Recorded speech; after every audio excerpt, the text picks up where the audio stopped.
YCP ఇన్ఛార్జీల నియామకం ఆ party ఎమ్మెల్యేలో ఆగ్రహ జ్వాలలు రేపుతోంది. గ్రాఫ్ పడిపోయిందని, ప్రజా వ్యతిరేకత తీవ్రంగా ఉందంటూ సీఎం జగన్మోహన్ రెడ్డి తమకు మొండి చేయి చూపడంపై వారు మండిపడుతున్నారు. తొలి జాబితాలో 11 మంది అసెంబ్లీ ఇన్ఛార్జీలను ప్రకటించిన జగన్ నిన్న రెండో జాబితాలోనూ 3 ఎంపీ స్థానాలు, 24 అసెంబ్లీ స్థానాలకు ఇన్ఛార్జీలను ఖరారు చేశారు. వీరిలో కొందరు సిట్టింగ్లను జగన్ పక్కన పెట్టారు. ఈ జాబితాను మంత్రి బొత్స సత్యనారాయణ, ప్రభుత్వ సలహాదారు సజ్జల రామకృష్ణారెడ్డి ప్రకటించారు. మున్ముందు మరికొన్ని జాబితాలుంటాయని బొత్స వెల్లడించారు.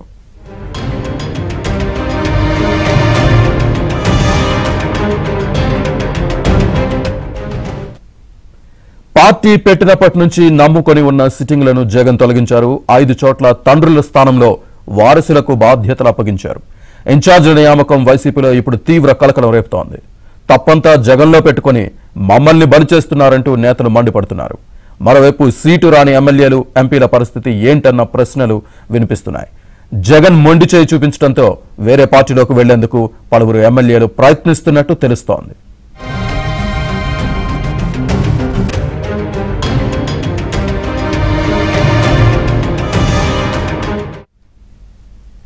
ఇదే విషయానికి సంబంధించి పూర్తి డీటెయిల్స్ మా కరెస్పాండెంట్ తాడేపల్లి నుంచి సత్య అందిస్తారు. సత్య, ఏదైతే వైసీపీలో సీటు దక్కని అంటే ఇన్ఛార్జీలుగా నియామకం కాని వారు ఎవరైతే ఉన్నారో వాళ్ళందరూ కూడా తీవ్ర ఆందోళన ఉన్నారు. వాళ్ళ నియోజకవర్గంలో కూడా ఇప్పటికే ఆందోళనలు అయితే మొదలైన పరిస్థితి అయితే ఉంది. అయితే వీరంతా ఒకటే విషయాన్ని స్పష్టం చేస్తున్నారు. తమ అధినేత తమకు సీటు ఇవ్వకుండా మోసం చేశారనే అభిప్రాయం అయితే వారందరిలో కూడా వ్యక్తమవుతుంది. మనం చూస్తే కనుక మొదటి జాబితాలో 3కి సీటు ఇవ్వని పరిస్థితి అయితే ఉంది. రెండవ జాబితాలో 24 మంది అనౌన్స్ చేస్తే వారిలో 13కి మొదటి 10 మందికి సీటు ఇవ్వని పరిస్థితి అయితే ఉంది. అయితే చూస్తే కనుక ఈ జాబితా మనం ఒకసారి పరిశీలిస్తే సీటు రాని ఎమ్మెల్యేలు, ఎంపీల పరిస్థితి ఏంటి అనేది ప్రస్తుతం పార్టీలో చర్చ నడుస్తోంది. వేరే పార్టీలోకి వెళ్లే ప్రయత్నాలు చేస్తున్నప్పటికీ గతంలో వాళ్ళు అధినేత మాట విని ఆ పార్టీ అధినేతలను ఇష్టానుసారంగా దూషించారు. దాంతో ఆ పార్టీ అధిష్టానాలు ఒప్పుకున్నా కానీ కింది స్థాయి కార్యకర్తలు వాళ్ళని జీర్ణించుకోలేని పరిస్థితి. దీంతో వాళ్ళకి ఏం చేయాలో అర్థం కాని పరిస్థితి అయితే ప్రస్తుతం సీటు దక్కని వారిలో ఉందని మనం చెప్పుకోవచ్చు. మొత్తం ఫస్ట్ లిస్టులో 3 సిట్టింగ్ ఎమ్మెల్యేలకు, అదేవిధంగా సెకండ్ లిస్టులో నిన్న 10 మంది సిట్టింగ్ ఎమ్మెల్యేలకు చోటు దక్కలేదు. ఫస్ట్ లిస్టులో టీజేఆర్ సుధాకర్ బాబు ఎవరైతే ఉన్నారో ఆయనకు, అదేవిధంగా గుంటూరు వెస్ట్ మద్దాలగిరి తెలుగుదేశం పార్టీ నుంచి జనసేన వైసీపీకి అనుబంధంగా ప్రస్తుతం ఆయన పనిచేస్తూ ఉన్నారు. అదేవిధంగా మంగళగిరి ఆళ్ల రామకృష్ణారెడ్డి జగన్కి అత్యంత సన్నిహితులు, గత ప్రభుత్వం పైన అనేక కేసులు వేసి అమరావతికి ఆలస్యం కావడానికి కారణమైన వ్యక్తి కాబట్టి వీరి ముగ్గురులో ఏ ఒక్కరికి కూడా వేరే పార్టీ వైపు చూసే ఛాన్స్ లేదు. అలానే ఇండిపెండెంట్ గా వేసే ధైర్యము లేదని చెప్పుకోవాలి. మరోవైపు రెండవ లిస్టు విషయానికి వస్తే కనుక గోరెంట్ల మాధవ్ హిందూపురం ఎంపీ అధినేత అండ చూసుకుని ఇష్టానుసారంగా గతంలో ఆయన రాజకీయంగా మాట్లాడిన పరిస్థితి అయితే ఉంది. దీంతో ఇప్పుడు ఆయన్ని పక్కన పెట్టడంతో ఆయన ఏ పార్టీలోకి వెళ్లే పరిస్థితి లేదు. అలాగే ఇండిపెండెంట్ గా గెలిస్తే కనీసం డిపాజిట్లు వస్తాయనే పరిస్థితి కూడా అక్కడ లేని పరిస్థితి అయితే ఉంది. మరోవైపు గుడివాడ అమర్నాథ్ ఎవరైతే అనకాపల్లి ఎమ్మెల్యేగా అదేవిధంగా మంత్రిగా ఉన్నారో ఆయన కూడా సీటు నిరాకరించారు. ఈసారి ఆయన మంత్రిగా ఉంటూ పవన్ కళ్యాణ్ పైన అదేవిధంగా చంద్రబాబు పైన ఇష్టానుసారంగా మాట్లాడిన నేపథ్యంలో ఆ పార్టీల్లోకి వచ్చే అవకాశం, ఛాన్స్ అతనికైతే లేదు. పక్క చూపులు చూస్తున్నప్పటికీ కూడా అట్నుంచి ఆహ్వానం అందే పరిస్థితి ఉంటుందా అనేది కూడా ప్రశ్నార్థకమే. మరోవైపు పాయకరావుపేట విషయానికి వస్తే కనుక గొల్ల బాబురావు అక్కడ ఎమ్మెల్యేగా ఉన్నారు. ఆయనకి రాజ్యసభ హామీ వచ్చిందని చెబుతున్నప్పటికీ కూడా అది ఆఖరి నిమిషం వరకు చెప్పలేని పరిస్థితి. ఆయన గతంలో మంత్రి పదవి రానప్పుడు ముఖ్యమంత్రి జగన్మోహన్ రెడ్డి పైన ఆగ్రహం వ్యక్తం చేశారు.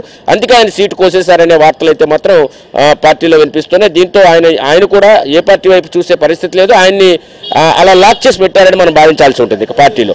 ఇక కొండేటి చిట్టిబాబు పి గన్నవరం ఎమ్మెల్యే స్థానికంగా ఎంతో తీవ్రమైనటువంటి వ్యతిరేకతను మూటగట్టుకున్నారు. ఆయనకి పైన అనేక ఆరోపణలు ఉన్న నేపథ్యంలో ఆయన్ను మిగతా పార్టీలు తీసుకుంటాయా లేదా అనేది కూడా చూడాలి. అదే సమయంలో ఆయనైతే మాత్రం వేరే పార్టీలు ఎక్కడైనా సీటు వస్తే బాగుంటుందనే అభిప్రాయం అయితే ఉన్నట్టుగా కనిపిస్తోంది. ఇక పిఠాపురం ఎమ్మెల్యే పెండెం దొరబాబు కొంతలో కొంత అతనికి పార్టీ మారే అవకాశాలు ఉన్నట్టుగా చెబుతూ ఉన్నారు. ఒకవేళ పార్టీ ఇతర పార్టీల నుంచి ఆహ్వానం అంతే అతను అక్కడ వెళ్ళే అవకాశాలు ఉండే ఛాన్సెస్ ఉన్నాయి. ఇక జ్యోతుల చంటిబాబు జగ్గంపేట నియోజకవర్గం అతన్ని టీడీపీ వైపు చూస్తున్నారనే వార్తలు వచ్చాయి. అయితే ఆయనకు కూడా సీటు నిరాకరించడంతో ఆయన పరిస్థితి కూడా అగమ్యగోచరంగా ఉందని మనం చెప్పుకోవచ్చు. ఇక పర్వత పూర్ణచంద్ర ప్రసాద్ పత్తిపాడు నియోజకవర్గానికి సంబంధించి వరపుల సుబ్బారావుకు ఈసారి సీటు కేటాయించడంతో ఆయన కూడా వేరే పార్టీల వైపు చూస్తే ఆ ఛాన్స్ ఉంటుందా అనేది కూడా ప్రశ్నార్థకంగానే ఉంది. ఇక సిద్ధారెడ్డి కదిరి ఎమ్మెల్యే ఎవరైతే ఉన్నారో ఆయనకు కూడా సీటు నిరాకరించిన పరిస్థితి అయితే ఉంది.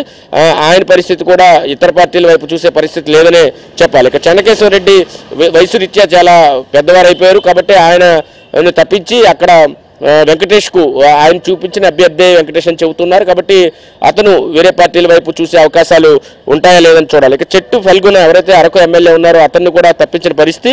మల్లాది విష్ణు విజయవాడ ఏదైతే మన ఎన్టీఆర్ జిల్లా విషయానికి వస్తే కనుక ఇక్కడ మార్చినటువంటి సీట్లు మల్లాది విష్ణు స్థానమైన విజయవాడ సెంట్రల్ను అతని స్నేహితుడైనటువంటి వెల్లంపల్లి శ్రీనివాస్ కేటాయించడం, దీంతో వెల్లంపల్లి